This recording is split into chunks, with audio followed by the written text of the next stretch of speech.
One of the common things that people suffer with is called the trauma bond. Now, the trauma bond has a lot of different aspects to it, in a lot of different ways. I describe it in really three different ways of how a trauma bond actually affects you.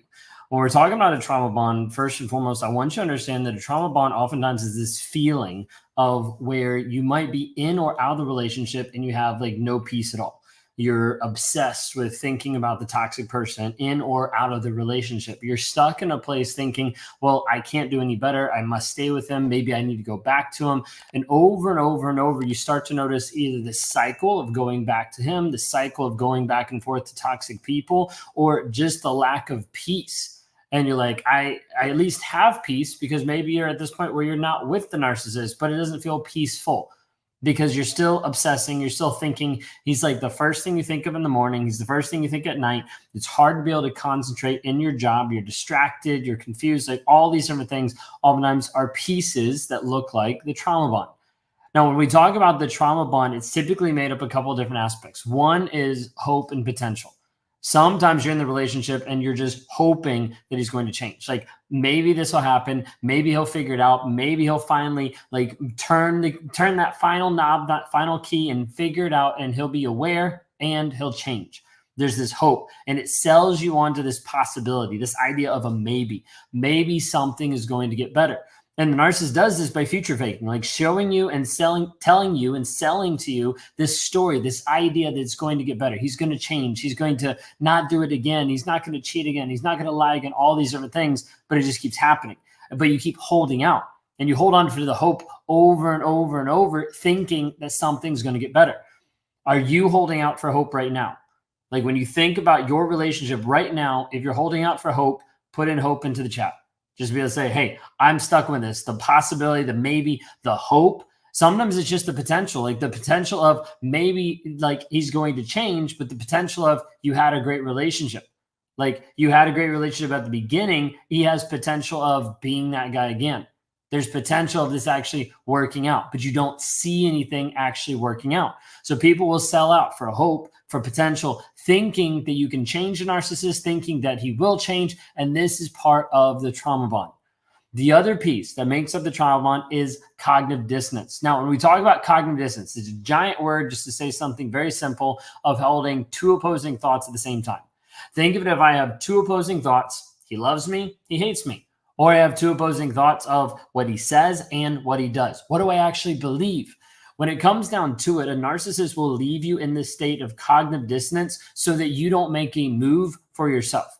So you stay in a state of confusion or fog, fear, obligation, guilt, all this fog that consumes you, and you're left not knowing what to do.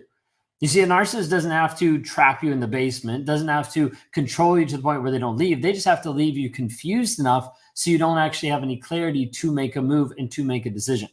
That is accomplished a lot of times with cognitive dissonance. Now, with cognitive dissonance, there's two opposing thoughts. He loves me or he hates me. And you're not really sure which to believe, because one day it seems like it's the greatest thing. You're very connected. It's a great relationship. You have great sex. The next moment, like he hates you. He wants you to off yourself. And he's like, hey, I just want out of this relationship. And so you're struggling going back and forth of like, what do I actually believe? This is the limbo land that narcissists put you in. It's called cognitive dissonance. The other one that I wanted to bring up is this aspect of intermittent reinforcement. And all this is the highs and lows, the ups and the downs, the push and the pull back and forth in the relationship. And this is where the narcissist oftentimes will get to the place of being like, okay, we're done. I'm done with the relationship. Like, I'm out. I can't do this anymore. He leaves, then he comes back. He leaves, then he comes back. He threatens to leave, then he comes back. It's really great, then it's really awful. And you get addicted to these. You get addicted thinking that it actually isn't that bad. And a lot of times people have to think of it, think of it this way. When was the last time you guys went on a date? Well, that might be hard. Some people might not have gone on a date because narcissists a lot of times don't even care. But think of it like, when is the last time you went on a date? And what happened before the date and what happened after the date? Because sometimes people hold on to their mind. They'll hold on to this good moment. Like, we had a really good date. It was really fun. Well, was it fun when he was belittling you about what you were wearing before you went on the date? Like, you changed to make sure that he wasn't offended because he was afraid that other people might be looking at you because he's accusing you of cheating on him when he's actually the one cheating? How about when you guys were coming home after this supposedly good date, when he was raging and screaming at you in the car and you almost went off the side of the road because of how intense his anger was? You see, oftentimes you'll sell yourself into this alternate reality thinking it's not that bad, when reality, it's way worse than what you want to believe. So part of working on breaking free of the trauma bond is actually getting clear about the facts of the situation, understanding, hey, wait a second, what is actually real? Because otherwise it's so easy for you to believe something that's false, believe something that he's been pressing upon you, believe something that other people have been saying, believe this version that's not actually true. If you're at this place where you're struggling with these things, then the trauma bond, the hope and the potential, the cognitive dissonance, the two opposing thoughts, and the intermittent reinforcement, the push and the pull, the back and the forth, please reach out for help. Like, this whole aspect has people growing and developing when they're able to break free of the trauma bond. It is hard to do in the relationship, but we've seen it be possible. And then as you continue to grow and develop, it helps you move forward when you start to realize, wait a second, this is something that has me trapped and I need to be free from it. If I can help you with that, and if you'd like to understand some of the tools that we use to break people free, then go to rawmotivations.com.